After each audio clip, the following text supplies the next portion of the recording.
Chiefs on Sunday, that doesn't tell the whole story. Justin Herbert, remember, he set a rookie record for passing yards in a season. Well, he's averaging 144 passing yards a game. Clearly frustrated, he was slamming his helmet on the sideline. We have the footage of that? I mean, I've never seen cool, calm, collected, I think engineer major Justin Herbert slamming his helmet. I've never seen it. I've played with him. I haven't seen it. I've been in the locker room with the dude. Yeah. He was a little friendlier when he had his hair out all the way out. He's like, you know what I mean? It looks different. I'll put it like Unless this. you see him in practice. Chase, you're his former teammate, but I don't know if you're too far in the forest to see the trees, so let me just tell you what the trees look like. Career low completion percentage. Check. Career low passing yards. Check. Passing yards through 4 games, Will Levis has more. Wow. Say that again? Passing yards through 4 games, Will Levis has more. Jordan Love has more. Check. And Jordan Love's missed 2 games. 2 games. He's the only quarterback with 4 starts and fewer passing yards. There's only one quarterback with 4 starts and fewer passing yards. Jacoby Brissett. Oh, he's bad too. With that being said, I got to ask you a question because it's your former teammate. Yeah. Is Jim Harbaugh ruining Justin Herbert? I mean, it's too early to tell. To be completely honest with you, through 4 games, those you can't dispute those stats. Not good. It's not good. But like, what did we think what was happening? When you hired Jim Harbaugh and you hired Greg Roman as OC to run the football, you get rid of Keenan Allen, you get rid of Mike Williams, you go into the season with, I like the guy, Josh Palmer, as your number 1. Quentin Johnson didn't do anything last year. He's showed some strides. You go out and you get Ladd McConkey. Those are your 3 receivers that Justin Herbert has to throw to? So, like, I don't know if he's ruining him. I think it's too early to tell. I think this entire organization has completely shifted mindsets to what Jim Harbaugh wants to do, and they're following because before Jim Harbaugh, the organization was not very good. And I would even say, like, almost atrocious. Like, we call it chargering in the building. Like, hey, the Chargers are charging. What does that mean? Man, they just find something to mess up. They find something to do. That's a fact. Like, that's a fact on it. So I don't know if he's ruining them now. Time will tell, but that's hard. It's interesting. I don't think he's ruining them collectively. Jim Harbaugh has never ruined a quarterback a day in his life. I don't know who Andrew Luck would have been without Jim Harbaugh, but I know with Jim Harbaugh, he's the number 1 overall pick. I don't know who J.J. McCarthy would have been without Jim Harbaugh, but I know with Jim Harbaugh, he's a top 10 quarterback. I don't know who Alex Smith would have been without Jim Harbaugh. Actually, we do. He was a bust. But with Jim Harbaugh, he won 13 games. I don't know who Colin Kaepernick would have been without Jim Harbaugh. Actually, we kind of do with Chip Kelly, who was 1-10. But with Jim Harbaugh, he went to the Super Bowl. Jim Harbaugh don't ruin quarterbacks. He can ruin your numbers, but he don't ruin a quarterback. I do believe he will ruin Justin Herbert's numbers. And Justin Herbert has come to fame not because he wins games, losing record without Jim Harbaugh. He's come to fame because of his numbers. His numbers are sci-fi caliber numbers. But Jim Harbaugh will ruin Justin Herbert's numbers, but he ain't ruined a quarterback a day in his life. And I agree, Acho. I don't think he's going to ruin him at all. I think Justin Herbert's a hell of a quarterback. We all know that. I think if it was somebody else that we wasn't sure about, if he could throw the ball, et cetera, it's like, oh, is he trying to hide him? Is he trying to, hide his deficiencies? No. We know Herbert can throw that ball at a high clip, at a high rate. So I don't think that's the case. I think it's just, we're trying to win games. And I think the best way to win games is through Harbaugh, because he's been doing that since college and pros. And then I knew, like, this is what happened, though, right? Because if you look at the way they did everything, like you just talked about, Chase, with hiring Greg Roman. I played under Greg Roman. We're going to run this ball all game long. And then Harbaugh, what did he do in Michigan? I didn't know how good McCarthy was because they just ran the ball all day.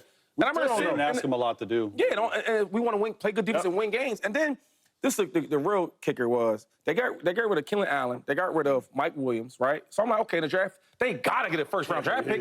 Malik Neighbors was there. They go out there and they get a lineman, the first rounder from Notre Dame. So it's like, yo, this is who they are. And I think that when you say, I guess, he's going to hurt him, it's more of he won't be as good. No, I think that they'll be a winning team. And this is his first year. Because we don't know what next year's going to look like. I think they put more to the offense and et cetera. I think that Herbert is so good that he can't be hurt because of the talent level he has. Yeah, what's the knock on Herbert? He'll win. I'll tell you right here, though. The knock on Herbert is he cannot win. When they was 2-0, did we have Herbert and them in the conversation about them stats and all that? No, because we didn't care, because the knock on Herbert is he cannot win. Not he can't throw. He cannot win. And when Harbaugh came in the building, we said, we knew you got a 300-pound fullback, you let all your receivers go, you hire Greg Roman, we knew how the offense is going to look. Now, I understand Herbert. Hey, I'm a passer of this football. It all sounds good when you sitting down in these meetings talking to me how this offense is going to go. Now I'm frustrated because I want to throw the football and I'm a thrower of the football. But at the end of the day, you're not a winner. Harbaugh's here to teach you how to win and help you win football games. So, no, he's not going to ruin them. Like you said, numbers-wise, yes, those will be down. But the main thing, a way to win and get to the playoffs, Harbaugh ain't going to ruin him. The small question. I know I got to get to break. We got so much good stuff to get on.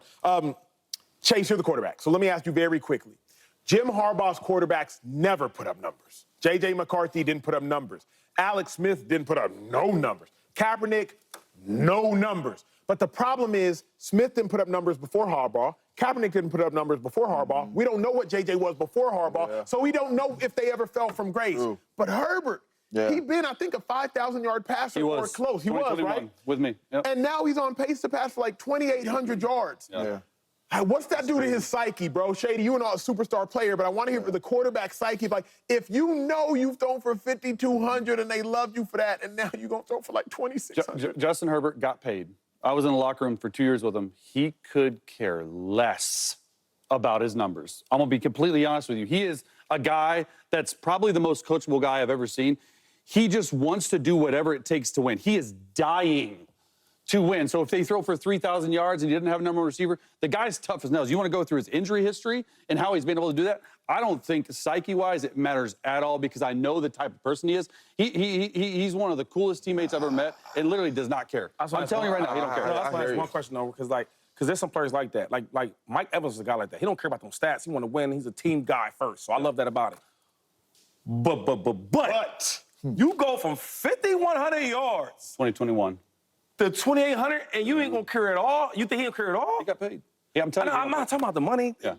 But I'm just telling he really, that's one of the things when the Chargers drafted him, when I came in and I talked to the front office people that were there, what's the best thing about Justin Herbert? His attitude and his will to win. He really doesn't care. He plays football, he goes home and he gets on Xbox, he plays Xbox, and he goes back to football. He's a football. That's why those two together are good. Only thing I just got to push back just a little bit because you know him better than anybody. I don't know him like that, right? So I'm taking your word for it. Only thing I'm saying is, like, that's all cool until it happens. Yeah. You know what I mean? Like, I want to win so bad, so I'm doing whatever it takes to win.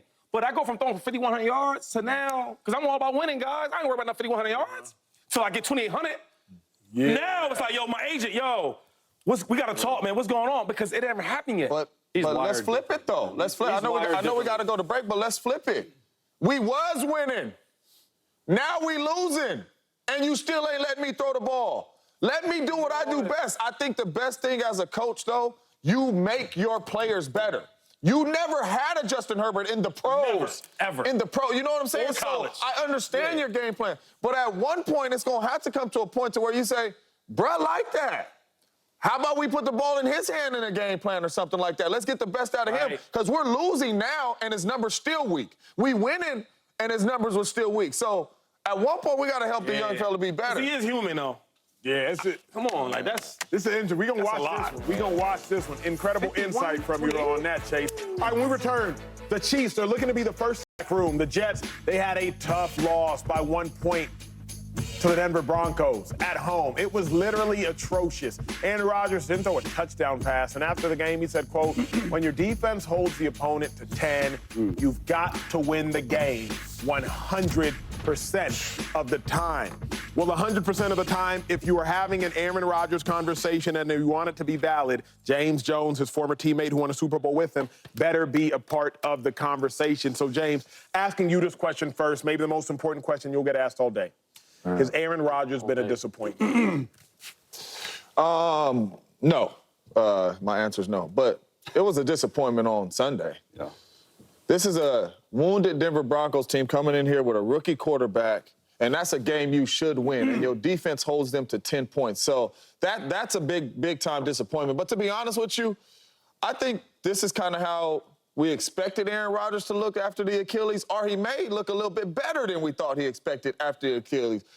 How he's moving, how he's throwing the ball, I think Aaron Rodgers really has exceeded expectations early in this season coming off the Achilles. But that loss, that's embarrassing. And it starts with Aaron Rodgers. Aaron Rodgers is my dog. It starts with Aaron Rodgers. You cannot score 9 points against the Denver Broncos team. Your defense give up 10 points. So that right there, that was a disappointment. But I can't say 4 games early in the season he's been a disappointment. But they should have found a way to win that game. That was a disappointment. So, real quick, before Chase goes, you praise